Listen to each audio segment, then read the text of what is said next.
हर महिला के भीतर एक अनकही ताकत होती है। जब हम खुद से थोड़ा थोड़ा जुड़ते हैं, खुद को थोड़ा बेहतर बनाने की ओर कदम बढ़ाते हैं, तो यही ताकत हमें अपने अंदर महसूस होने लगती है। Hello everyone, welcome back to my channel. नमस्ते, मैं हूँ प्रीति और आज का ब्लॉग मेरे डेली रूटीन के साथ साथ कुछ अपने रियल अनुभव को शेयर करने पे है। ये ब्लॉग स्टार्ट होता है बच्चों का लंच पैक करने और स्कूल जाने से। सुबह बहुत ठंडी फील हो रही है इस बार नागपुर में। 4 सालों में मैंने तो कभी इतनी ठंडी महसूस नहीं की, लेकिन इस बार है तो काम करना थोड़ा मजबूरी बन गया है। लेकिन फिर क्या करना है, हम होम मेकर के पास कोई दूसरी चॉइस भी तो नहीं होती। बच्चों का लंच बना दिया है, उनको पैक करके दे दिया। अब चलते हैं अपने मी टाइम के साथ, जिसको कि मैं चाय के साथ एंजॉय करना पसंद करती हूँ। बच्चे चले गए हैं, अब थोड़ी देर अपने साथ बैठकर खुद को महसूस करके मैं चाय पीना प्रेफर करती हूँ और इसके बाद स्टार्ट होते हैं घर के सारे काम। तो चलिए पहले चाय पी लेते हैं। कभी कभी लाइफ में ऐसे लोग भी हमें मिलते हैं जो अपने आने के साथ ही हमें निगेटिव वाइब्स का एहसास कराते हैं, जो सामने से तो कुछ गलत नहीं बोलते हमारे बारे में, पर उनके होने के एहसास से ही हमारे अंदर निगेटिविटी महसूस होने लगती है। ऐसे लोग लाइफ में खुद तो कुछ अच्छा नहीं करते, बस दूसरों की पॉजिटिविटी और लाइफ स्टाइल को देखकर जलते रहते हैं। इस बार नागपुर में सर्दियां भी ज़्यादा है और मेरे वॉशिंग मशीन ने भी जवाब दे दिया है। पता नहीं क्यों इसका ड्रायर ही काम नहीं कर रहा, तो मुझे कपड़े हाथ से वॉश करने पड़ते हैं। बच्चों के जाने के बाद सबसे पहले मैं कपड़े ही धुल के डालती हूँ, क्योंकि पानी भी चला जाएगा और मेरे कैंपस की सनलाइट भी। तो मैं जल्दी से कपड़ों को धुल के और डाल देती हूँ।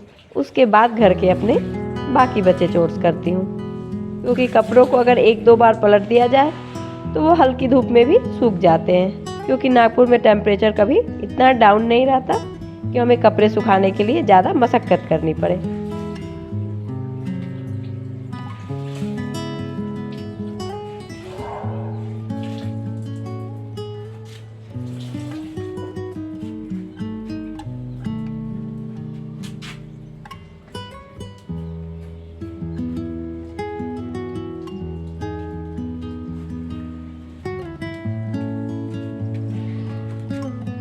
तो चलिए कपड़े तो धुल गए हैं, अब जल्दी से अपने किचन के काउंटर टॉप को भी क्लीन कर लेते हैं, ताकि हमारा मॉर्निंग का जो बेसिक रूटीन है वो पूरा हो सके।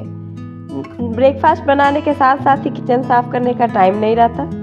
जब बच्चे और चले जाते हैं मेरे हस्बैंड ऑफिस, फिर जाके मैं इन कामों में लगती हूँ, क्योंकि जब ठंड में बच्चे स्कूल जाते हैं तो थोड़ा उन पर भी ध्यान देना पड़ता है। और इसके बाद मैं आ जाती हूँ किचन में, ताकि मैं ब्रेकफास्ट के बर्तन धुल के और अपने किचन काउंटर को, अपने गैस को अच्छी तरह साफ़ कर सकूं।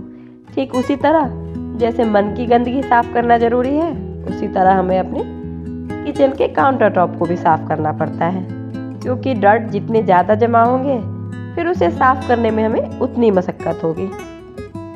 इसी तरह हमें अपने मन में भी जो भी सारे डर्ट आते जाते हैं उनको क्लीन करते रहना चाहिए।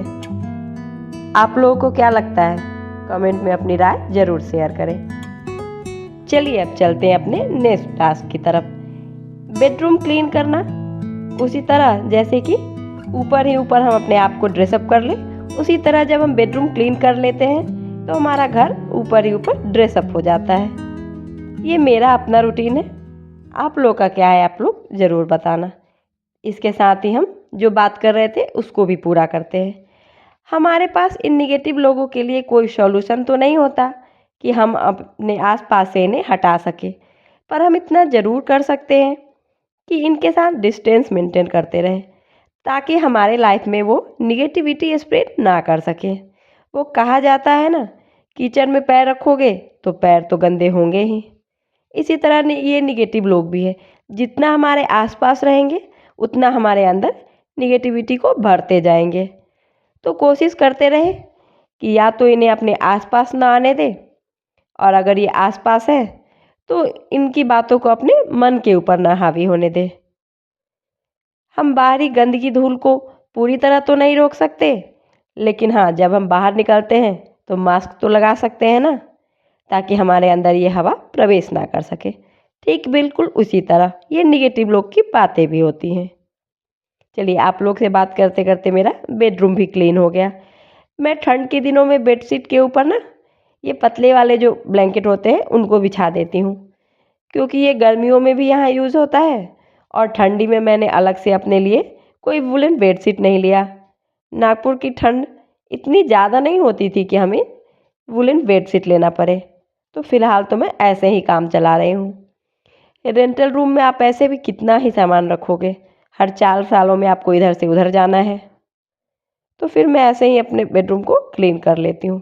चलिए, हमारा बेड भी अच्छी तरह बन गया और हमारा घर भी ऑलमोस्ट क्लीन हो गया और इस तरह ख़त्म हो गए मेरे सारे सुबह के काम। इसके बाद मैं जल्दी से मॉपिंग करके और फिर नहाने चले जाती हूँ, क्योंकि पूजा में बहुत लेट हो जाता है और जब तक कि पूजा नहीं करो एक तरह से सुबह का काम पूरा नहीं होता है। चाहूँ तो मैं मॉर्निंग में भी पूजा कर सकती हूँ, लेकिन मॉर्निंग में फिर 7 बजे तक पानी भी चला जाएगा, बच्चे हस्बैंड सब चले जाएंगे, तो उतना टाइम नहीं मिल पाता।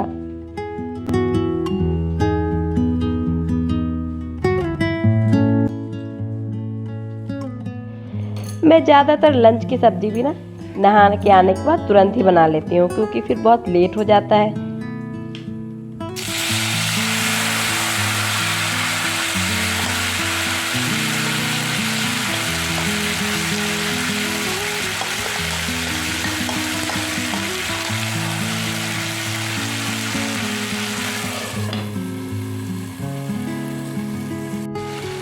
पनीर बहुत क्विक से बन जाता है इस तरह से, टाइम भी कम लगता है और बच्चे पसंद से भी खा लेते हैं। कभी कभी लंच में जब मुझे ज़्यादा काम करने का मन नहीं होता तब मैं ऐसे सब्जी बना लेती हूँ और इसके साथ गर्म गर्म रोटियाँ सेक दो, बच्चे बहुत खुश होके खा लेते हैं। आई रियली होप कि आज का ये ब्लॉग आप लोगों ने एंजॉय किया होगा। तो मिलते हैं नेक्स्ट ब्लॉग में और प्लीज़ आप लोग कमेंट करके ज़रूर बताइएगा कि आपको मेरे ये ब्लॉग्स कैसे लगते हैं। ये मेरा बेटा जो अपने स्कूल के कल्चरल प्रोग्राम के लिए रेडी हुआ था।